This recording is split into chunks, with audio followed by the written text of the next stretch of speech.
वंदे मातरम छात्रों, एक बार फिर स्वागत है आपका अपने YouTube channel NCERT smart network पर, जहां बच्चों हम बात कर रहे थे अपने क्वेश्चन आंसर की। तो आईयूपीएससी नामकरण से संबंधित क्वेश्चन देखे थे पिछली दोनों कक्षाओं में। आज देखते हैं हम समावयवता से संबंधित क्वेश्चन।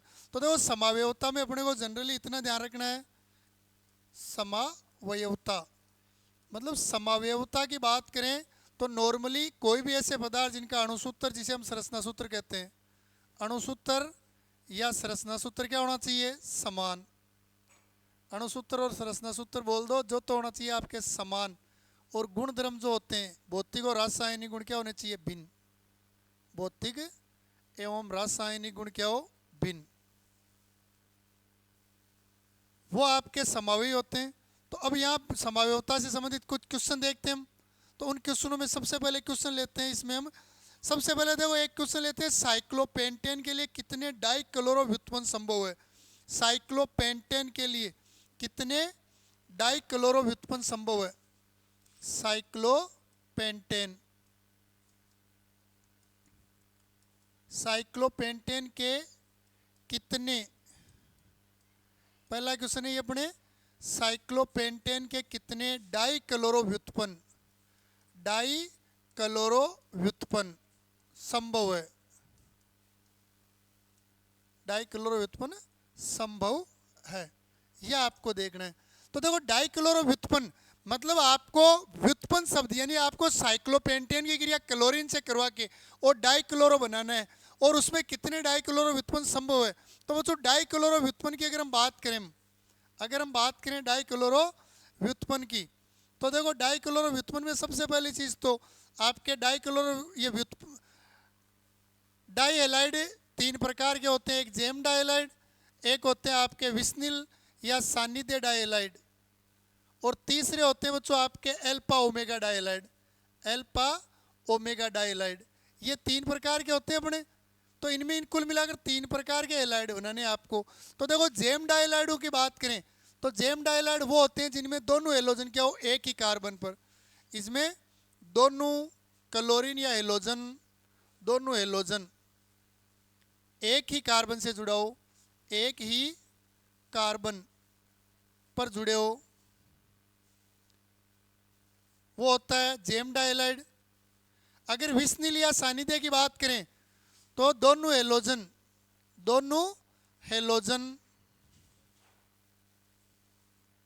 पास पास वाले पर जुड़े हो, पास पास वाले कार्बन से जुड़े हो। और एल्फा ओमेगा की बात करें तो दोनों हेलोजन जो है, दोनों हेलोजन प्रथम एवं अंतिम कार्बन से जुड़े हो, प्रथम एवं अंतिम कार्बन पर जुड़े हो, वो होते हैं बच्चों। तो देखो, यहां देखते हैं हम इनके कितने बन सकते हैं। तो जेम में तो एक पर लगाकर देख लो, विस्निल में पास पास वाले पर, और एल्फा ओमेगा में आपको श्रृंखला के प्रथम और अंतिम पर जोड़ना है। तो आपके क्वेश्चन कह रहा है साइक्लोपेंटेन जो है, इसके कितने डाइक्लोरो व्युत्पन्न संभव है। तो देखो, इसमें देखते हैं कितने डाइक्लोरो व्युत्पन्न संभव है। साइक्लोपेंटेन तो चक्रीय, और पेंटेन मतलब 5 कार्बन। यह है आपके साइक्लोपेंटेन की संरचना। अगर देखें तो ये है। अब इसके कितने डाइक्लोरो व्युत्पन्न बन सकते हैं, तो इस पर हम डाइक्लोरो व्युत्पन्न देखें तो देखो, सबसे पहले हम इसमें जेम बनाते हैं, कितने जेम बन सकते हैं अपने। तो देखो, एक तो ये ले लेते हैं, जेम में एक ही कार्बन पर दो हेलोजन जोड़ने अपने को। तो ये एक पर जोड़ दिया मैंने, 2 क्लोरीन। ये बन जाएगा आपके, नाम हो जाएगा 1,1 डाई क्लोरो साइक्लोपेंटेन, साइक्लोपेंटेन। ठीक है। फिर इसके बाद पास पास वाले 2 पर जोड़कर देखें हम, तो एक ये बन जाएगा अपने पास 1 नंबर पर, और ये 2 नंबर पर। तो ये 1,2 डाइक्लोरोपेंटेन, डाइक्लोरोपेंटेन।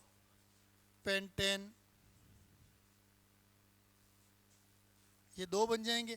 अब बच्चों देखो इसमें ये तो बन गया आपके जेम, ये बन गया आपके एल्फा ओमेगा, सॉरी विस्निल या सानिध्य। एल्फा ओमेगा इसमें आप बना नहीं सकते, क्योंकि अगर आप 1 नंबर पर जोड़ते हो और लास्ट वाले पर जोड़ते हो तो फिर तो वो 1 और 2 पर आ जाएगा।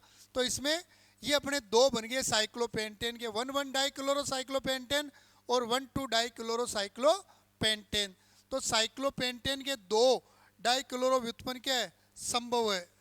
ठीक है अपने। अब इसमें नेक्स्ट क्वेश्चन देखते हैं अपने, ये देख लेना एक बार, ये 2 बनेंगे डाइक्लोरो व्युत्पन्न। क्लियर। अगला क्वेश्चन देखो, अगला क्वेश्चन कह रहा है C5H11OH, C5H11OH में प्राथमिक एवं तृतीयक एल्कोहलों की संख्या, यानी इसके द्वारा आपको एल्कोहल बनाने, आप कितने प्राथमिक एल्कोहल बना सकते हो और कितने तृतीयक एल्कोहल बना सकते हो। तो देखो 5 कार्बन, 1 2 3 4 और ये 5 कार्बन, इसमें ये OH, तो ये प्राथमिक बन जाएगा आपके CH3 CH2 CH2 CH2 और ये CH2, ये बन गया पेंटेन 1 ओल या 1 पेंटेनॉल। तो अब देखो तो इसी के हम क्या करते हैं, ये जो आपका 1 पेंटेनॉल बना है इसका हम श्रृंखला समावि बनाएं तो 1 2 3 4 यहाँ रख देते हैं OH, ये CH2 यहाँ ले लेते हैं, CH3 को एक ये ले लिया, एक ये ले लेते हैं। तो ये देखो अपने पास बन गया 2 मेथिल 1 ब्यूटेनॉल 1 ब्यूटेनॉल। तो देखो ये भी 1 डिग्री अल्कोहल, ये 1 डिग्री अल्कोहल, ये 1 डिग्री अल्कोहल। और देखो हम ये भी बना सकते हैं, देखो 1 2 3 4 कार्बन, ये OH, CH3 को यहाँ जोड़ दिया, तो ये भी देखो 1 डिग्री अल्कोहल ही बनेगा आपके। ये आपके 3 मेथिल ब्यूट 1 ओल या 1 ब्यूटेनॉल। तो 3 बन गए 1 डिग्री। और देखो इसमें 1 डिग्री पॉसिबल है क्या? अब इसके अलावा 1 डिग्री इसमें पॉसिबल नहीं है। अब हम बात करते हैं इसमें कितने 3 डिग्री बना सकते हैं हम। तो देखो 3 डिग्री बनाएं तो 1 2 3, ये कार्बन है, 5 कार्बन है अपने पास, तो एक यहाँ जोड़ देता हूँ CH3, एक CH3 को यहाँ जोड़ देता हूँ, ये OH जोड़ दिया मैंने। तो देखो ये बन गया आपके पास 2 मेथिल डैश 2 ब्यूटेन 2 ओल या 2 ब्यूटेनॉल, या आपके 3 डिग्री एल्कोहल है। देखो OH जिस कार्बन से जुड़ा वो 3 कार्बन से जुड़ा, इसमें 1 से जुड़ा, इसमें 1 से जुड़ा, इसमें 1 से जुड़ा हुआ है। और हम 3 डिग्री कौन सा बना सकते हैं ये देख लेते हैं। और 3 डिग्री बनाना चाहें तो हम, तो इसमें देखो 1 डिग्री बना दिए 3, 1 डिग्री और बन सकता है क्या? पहले ये देखें तो हम, ये देखो देखिए एक 1 डिग्री बना सकते हैं हम। ये देखो ये CH3 और ये CH2, ये इधर ले लेते हैं CH3 और ये OH, ये बन गया आपके 2,2 डाई मेथिल प्रोपेन 1 ओल या 1 प्रोपेनॉल, मेथिल 1 प्रोपेनॉल। तो ये कुल मिलाकर आपके 5 बन गए। ये 1 डिग्री है तो 4 तो 1 डिग्री, एक 3 डिग्री, कुल मिलाकर 5 आप C5H11OH के 5 1 डिग्री और 3 डिग्री एल्कोहल बना सकते हो। एक बार स्क्रीनशॉट ले लो इसका। क्लियर। नेक्स्ट क्वेश्चन देखो आप,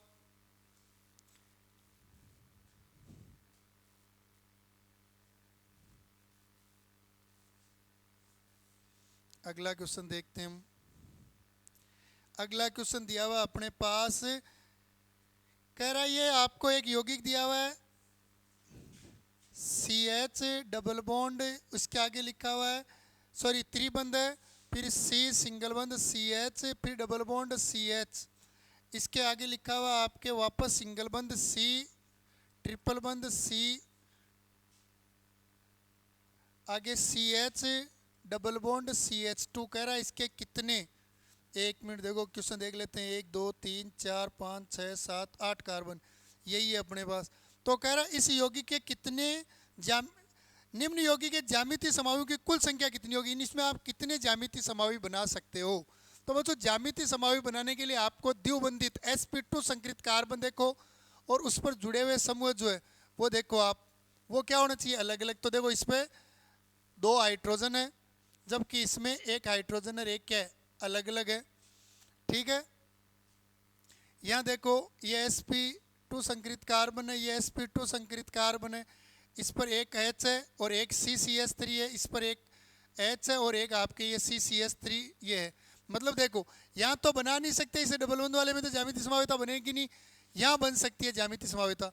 तो देखो ये C डबल बॉन्ड C, इस पर एक H जोड़ दिया, एक तरफ C ट्रिपल बॉन्ड CH जोड़ दिया, दूसरे में एक तरफ तो H जोड़ देते, एक तरफ ये C triple bond C single bond अपने CH डबल बॉन्ड CH2। तो ये तो बन गया सिस रूप।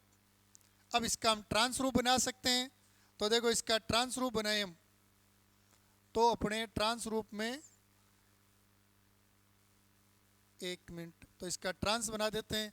तो ये C डबल बॉन्ड C एक तरफ H, ये C ट्रिपल बॉन्ड CH, फिर इधर आपके C triple bond C single bond CH double bond CH2 और इधर आ जाएगा H। तो ये बन गया इसका ट्रांस, यानी कुल इसमें हम 2 ही ज्यामितीय समावयव बना सकते हैं, एक तो ट्रांस और एक सिस रूप। कारण क्या है, क्योंकि जो द्विबंधित कार्बन 2 है अपने पास, लेकिन इसमें ज्यामितीय समावयवता संभव नहीं है। क्यों नहीं है, क्योंकि sp2 संकरित कार्बन पर देखो जुड़े हुए समूह समान है, तो यहाँ तो ज्यामितीय समावयवता होगी नहीं। यहाँ हो सकती है जिसके 2 रूप बनेंगे, एक सिस और एक ट्रांस। तो कुल ज्यामितीय समावयव की संख्या के कुल ज्यामितीय समावयवी जो कितने होंगे 2 होंगे। ठीक है, ये आपका नेक्स्ट क्वेश्चन था। अगला क्वेश्चन देखो, एक बार स्क्रीनशॉट ले लो इसका कि कुल ज्यामितीय समावयव बनाओ, ये अपना क्वेश्चन है और इसका आंसर कितने होंगे 2। कारण मैंने बता दिया कि जो sp2 संकरित कार्बन है 2 है, 2 तो यार 2 यहाँ, लेकिन एक में sp2 संकरित कार्बन से जुड़े हुए दोनों समूह समान है, तो ज्यामितीय समावयवता दर्शाएगा ही नहीं। तो यहाँ वाला आपके राइट होगा। नेक्स्ट क्वेश्चन देखो आप, अगला क्वेश्चन कह रहा है आणविक सूत्र, आपके आणविक सूत्र C9H12 के बेंजीनोइड समूहों की कुल संख्या। C9H12 के बेंजीनोइड समूहों की संख्या की कुल संख्या बतानी है कि इसके कितने आप बेंजीनोइड समावयव बना सकते हो। मतलब आपको ऐसे यौगिक बनाने हैं इससे C9H12 वाले यौगिक, ऐसे यौगिक जो बेंजीनोइड हो, मतलब उनमें बेंजीन वाले तो होनी चाहिए, उसके अलावा आप उनके कुल कितने ज्यामितीय समावयव बना सकते हो। कुल समावयों की संख्या, ज्यामितीय समावयव नहीं, कुल समावयों की संख्या पूछ रहे। तो यहाँ आपको इसके कुल समावयव बनाने, तो देखो सबसे पहले तो C9 1 2 3 4 5 6, ठीक है, और बेंजीनोइड बनाना तो ये बेंजीन वाले। अब इन पर प्रत्येक पर एक एक हाइड्रोजन आ जाएगा, तो ये 5 हाइड्रोजन ले लेते हैं। एक पर तो क्या करेंगे, शेष कार्बन को जोड़ेंगे, ये ले लिया हमने। अब देखो इस पर जोड़ देते हैं 3 1 2 और ये 3 कार्बन 6 3 9 हो गए, हाइड्रोजन 5 तो यहाँ आ गए, 5 यहाँ लगा देते हैं 3, 5 और 3 कितने हो जाएंगे 8, अपने को चाहिए कितने 12, तो देखो यहाँ लगा देता हूँ 2 और 2 यहाँ, ये अपने पास एक यौगिक बनाया मैंने, एक बेंजीनोइड यौगिक ये बनाया। अब ये जो मैंने हाइड्रोजन दर्शाए इनको मिटा दो, चाहिए दर्शाने की जरूरत नहीं है, क्योंकि बेंजीन में प्रत्येक कार्बन पर एक हाइड्रोजन होता है, ये सबको पता है, तो इनको मैं हटा देता हूँ। तो ये देखो 5 कार्बन तो आ गए इस बेंजीन वाले में, 6 कार्बन 5 5 हाइड्रोजन यहाँ आ गए, 3 कार्बन तो 9 हो गए, हाइड्रोजन देखो 5 यहाँ है और ये अपने पास 7 यहाँ है, तो 12 हो जाएंगे। अब इसके आपको समावयव बनाने, इसके कितने समावयव बना सकते हो। तो देखो एक तो ये बना लिया, एक देखो ये भी तो लिख सकते हैं इसको हम, ये देखो ये लिख सकता हूँ मैं, ये बेंजीन वाले, इस बेंजीन वाले में ये C जिस पर ये 2 CH, एक CH है जिस पर 2 CH3 जोड़ दिए, एक ये बन जाएगा। भाई इसका देखो तो इसका नाम क्या हो जाएगा आपके N propyl benzene, N propyl benzene. और अगर इसकी बात करें तो इसका क्या हो जाएगा आइसोप्रोपिल बेंजीन, आइसोप्रोपिल बेंजीन। ठीक है, इसके अलावा और देखो, और इसमें देखें तो हम देखो ये भी तो बना सकते हैं, ये बेंजीन वाले एक कार्बन पर जोड़ दिया हमने CH3 और एक पर जोड़ देते हैं हम CH2CH3, ये जोड़ देते हैं तो ये आपके एथिल मेथिल बेंजीन, तो एथिल मेथिल बेंजीन।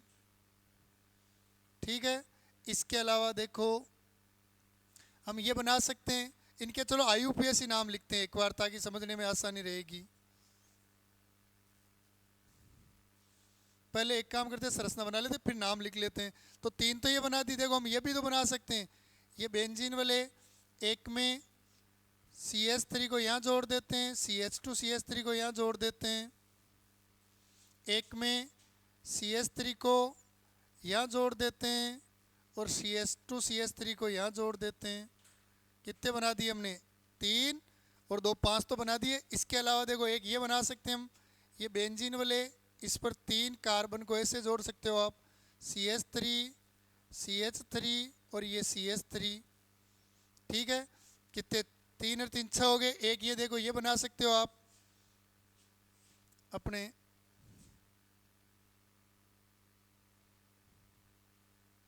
एक ये ले सकते हो आप CH3 CH3 और CH3,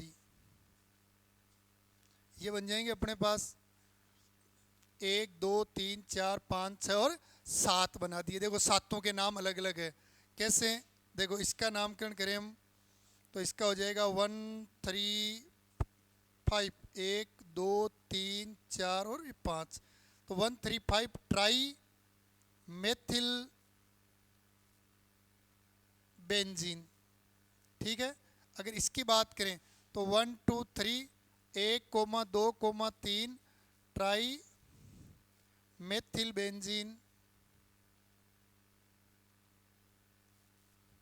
ठीक है, इसकी बात करें तो ये आपके हो जाएगा 1 प्रोपिल बेंजीन।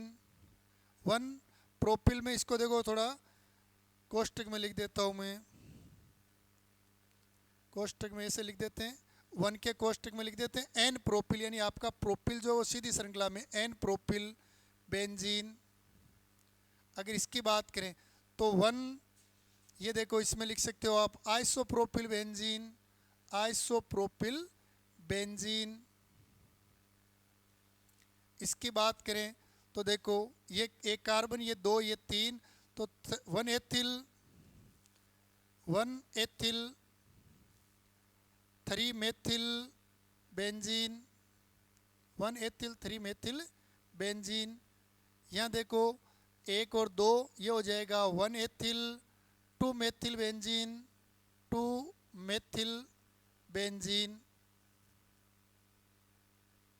और ये आपके तीसरा ये 1 2 3 और ये 4, तो ये हो जाएगा 1 ethyl 4 methyl benzene, 4 methyl benzene. ठीक है, तो ये कुल मिलाकर हमने 7 बना दिए। C9H12 के ऐसे यौगिक जो बेंजीनोइड हो उनकी संख्या कितनी बना दी? 7। एक बार देखो मैं इनको कंटिन्यूस बना देता हूँ, आप इनके नाम बाद में लिख लेना। तो देखो एक तो ये हो गया सीधा अपने बेंजीन वाले जिस पर आपने जोड़ दिया CH2 CH2 CH3 को, एक ये बना दिया आपने दूसरा, इसको आपने ऐसे नहीं जोड़ कर ऐसे जोड़ दिया, एक कार्बन पर 2 CH3 जोड़ दिया आपने, 2 बना दिए। ये देखो इसके बाद ये तीसरे में आपने एथिल और मेथिल जोड़ दिए, एक मेथिल जोड़ दिया, एक जोड़ दिया आपने एथिल। ये और तो स्थिति पर आ गया, एक मेटा पर और एक पैरा पर और जोड़ सकते हो आप। तो ये मेथिल, ये यहाँ जोड़ दिया एथिल। ठीक है, फिर और देखें तो देखो एक ये ले लेते हैं, पैरा पर जोड़ देते हैं, ये CH3 और ये CH2 CH3। इसके अतिरिक्त देखें तो देखो एक में हम CH3 को 3 बैक टू बैक कार्बन पर जोड़ सकते हैं, 1 2 और 3, और एक में क्या करते हैं हम तीनों को एकांतर में जोड़ देते हैं, ये CH3 CH3 और CH3, इनके मैंने आपको नाम लिखा रखे हैं। तो ये हो जाएंगे आपके टोटल कितने? 7। ठीक है, ये अपने इसके 7 समावी है जो आपको बनाने। तो इसमें C9H12 के कुल बेंजीनोइड संरचना, कुल बेंजीनोइड यानी ऐसे यौगिक जो बेंजीनोइड हो यानी जिनमें बेंजीन वाले हो, उनकी संख्या कितनी हो गई? 7 होगी। क्लियर? तो यहाँ तक आपको ये करना है। जय हिंद, वंदे मातरम।